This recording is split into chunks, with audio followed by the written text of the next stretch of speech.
PSG Real মাদ্রিদকে উড়িয়ে দিয়েছে। কিভাবে উড়িয়ে দিয়েছে? 4-0 গোলে উড়িয়ে দিয়ে তারা চলে গেছে ক্লাব ওয়ার্ল্ড কাপের ফাইনালে। তিবো কোর্তোয়া শুরুতেই বুঝতে পেরেছিলেন তার আজকের দিনটা যাবে না ভালো। রুইজের গোলে ফার্স্টে লিড এবং তিবো কোর্তোয়ার ততক্ষণে বোঝা হয়ে গেছে আজকে একটা বড় লম্বা দিন তার জন্য যেতে যাচ্ছে।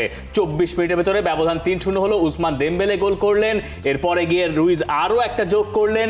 এই 3-0 ব্যবধানে এগিয়ে থেকে এই ফার্স্ট হাফটা শেষ হলো। রিয়াল মাদ্রিদ যেন মুখ লুকানোর জায়গা খুঁজে পেল না।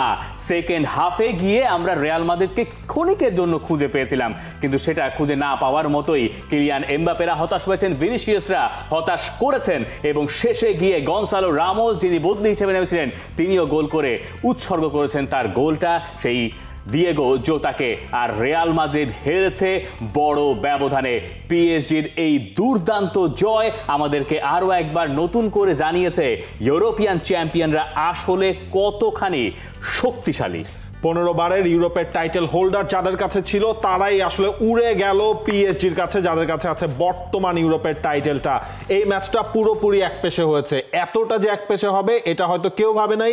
রিয়াল মাদ্রিদ যে এত বাজে খেলবে এটাও হয়তো কেউ ভাবে নাই।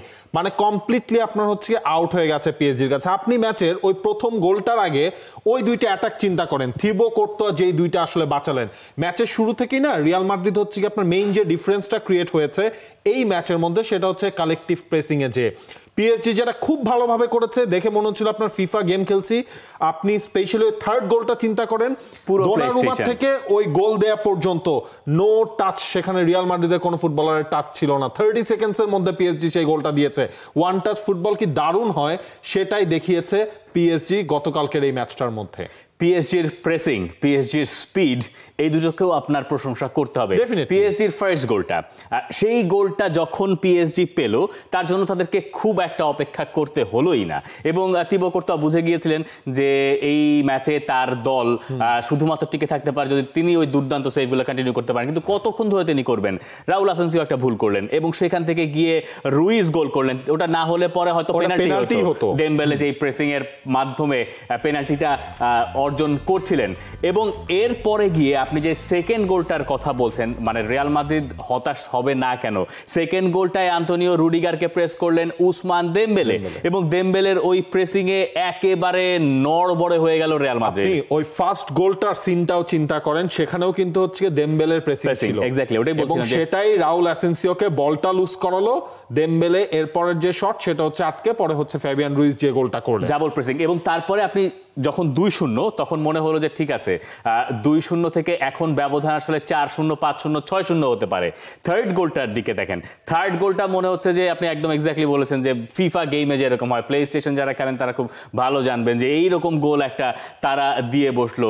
রিয়ালের কপাল খুবই ভালো যে ফার্স্ট হাফে ব্যবধান তাদের আরো বেশি বাড়ে নাই। এবং আপনি যদি ওই ফার্স্ট হাফটাকেও পর্যালোচনায় আনেন, রিয়াল মাদ্রিদের আপনি বলছেন প্রেসিং এর একটা তফাৎ ছিল সেখানে, কিন্তু পিএসজির যে মিডফিল্ড, সেই মিডফিল্ড সামনে রিয়াল মাদ্রিদের মিডফিল্ড দাঁড়াতেই পারে নাই। আপনি পিএসজির কতজনের নাম নেবেন? কারণ নাম যদি আপনি বাদ দেন সেটা হয়তো একটা অন্যায় হবে। মিডফিল্ডে ভিতিনিয়া, নেভেজ, রুইজ, মানে এটা অন্য মাত্রার ফুটবল। আপনি হচ্ছে গিয়ে আশরাফ হাকিমির রোলটা চিন্তা করেন গতকালকের ম্যাচে, যে যখন তাদের কাছে তারা বিল্ড আপটা শুরু করছে, হ্যাঁ তখনই আশরাফ হাকিমি কিন্তু আপনার তার পজিশন চেঞ্জ করে রাইট মিডফিল্ডারের পজিশনে চলে যাচ্ছে। তিনি কমপ্লিটলি মিডফিল্ডারের ভূমিকায় চলে যাচ্ছে এবং এই জায়গায় রিয়াল মাদ্রিদ আসলে বিটগুলো হয়েছে। আপনি পিএসজির কাছ থেকে প্রেসিংটা পেয়েছেন, রিয়াল মাদ্রিদের ফ্রন্ট থ্রিতে যারা শুরু করেছিলেন তারা কিন্তু একদম প্রেসিং করতে পারেন নাই। এবং এই জিনিসটা আসলে মেলান লুই এনরিকে যখন পিএসজিতে ছিলেন তিনি বলছিলেন এমবাপ্পের কাছ থেকে তিনি হচ্ছে গিয়ে আপনার নিচে নামা তিনি পান না, ড্রপ ডাউন করা পান না, ডিফেন্ডিং এর সময় তিনি হেল্প পান না। আপনি গতকালকেও কিন্তু এই ম্যাচটাই হয়েছে, ভিনিসিয়াস জুনিয়র এবং কিলিয়ান এমবাপ্পে এই দুইজনেই এই জায়গাটায় ভুগেছেন এবং এর ফলে কি হয়েছে, আপনি ফেদে ভালভার্দে এবং হচ্ছে ফ্রান গার্সিয়াকে দিয়ে স্টার্ট করলেন। এই দুইজন আপনার কত ওভারল্যাপ করবে, কত হচ্ছে আপনার আন্ডারল্যাপ করবে। ভিনিসিয়াস এবং কিলিয়ান এমবাপে তাদেরকে কয়েকবার পজিশন চেঞ্জও করেছেন জাভি আলোনসো। তিনি একবার ভেবেছেন যে ঠিক আছে এদেরকে যদি গনসালো গার্সিয়াকে রাইট সাইডে একটু দিয়ে যদি একটু প্রোটেকশন দেওয়া যায়, তার কোনো কিছুই তার কাজে দেয় নাই। যখন ওই মিড ব্রেকের আগে যখন ড্রিঙ্কস ব্রেকটা চলছিল, মানে কুলিং ব্রেকের সময় চেঞ্জ করলেন এবং এইটার কোনো কিছু শেষ পর্যন্ত কাজে লাগে নাই, কারণ পিএসজি ওয়াজ সো গুড। শুধুমাত্র পিএসজির এই পুরো দলটাকে সবার নাম না নিয়ে আমরা মনে হয় লুই এনরিকের একার নাম নাম নিতে পারি, যিনি x Barcelona footballer, x Real Madrid footballer, x Barcelona coach, এবং এই বার্সেলোনা এই পিএসজি কে দেখে লোকজনের বার্সেলোনার কথা মনে পড়ে যাওয়ার কথা, পেপ গুয়ার্দিওলার বার্সেলোনার কথা মনে পড়ার কথা। ম্যাচ শেষে এনরিকে বলছেন তার মোবাইল ভরে গেছে বার্সেলোনা সমর্থকদের টেক্সট মেসেজে। অবভিয়াসলি তিনি বার্সেলোনার ওই ফোন এসএমএস এর কথা যেটা বলছিলেন, আমার ফোন বার্সেলোনা সমর্থকদের টেক্সটে ভরে গেছে, বুঝতেই পারছে কত বড় ম্যাচ এটা ছিল। সেই জার্সির জন্য শতভাগ উজাড় করতে হতো, তারপরও প্রতিপক্ষ রিয়াল মাদ্রিদ, আমরা তো থামিনি। অবশ্য গরম ছিল, ক্লান্তি আর চোটেরও একটা শঙ্কা থাকে, আমাদের ফাইনালে ওঠার দরকার ছিল, এখন তো আরো থামা যাবে না।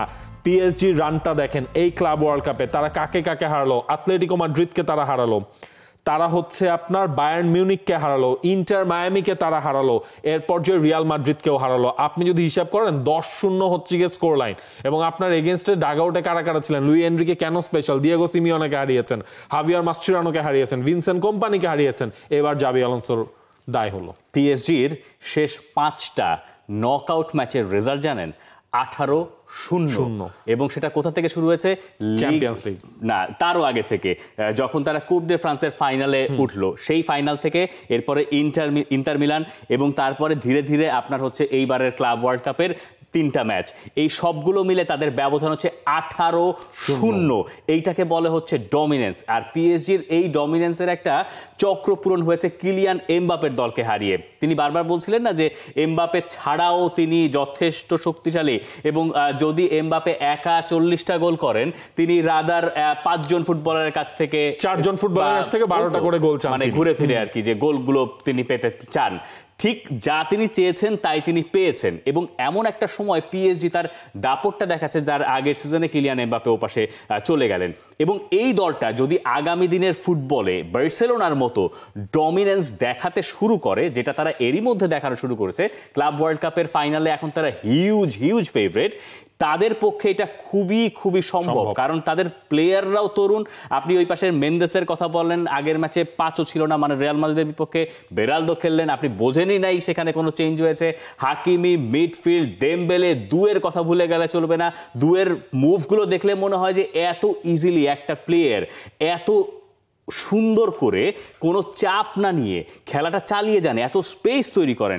ডেমবেলে, মানে এরপরে গনসালো রামোস নামলেন, তিনিও খাভরাশকেলিয়ার কথাও চিন্তা করেন, লেফট সাইড থেকে তিনি কি দুর্দান্ত করলেন, মানে দুর্দান্ত হচ্ছে গিয়ে একটা টিম কেমিস্ট্রি আমরা দেখলাম, যেটার কারণে পিএসজি শেষ পর্যন্ত আউট ব্লান্ডার করে দিল Real মাদ্রিদকে। For more updates, subscribe to our YouTube channel and click on the bell icon. Follow us on Facebook and Instagram. Download T-Sports app to enjoy exciting games and highlights. Visit tsports.com.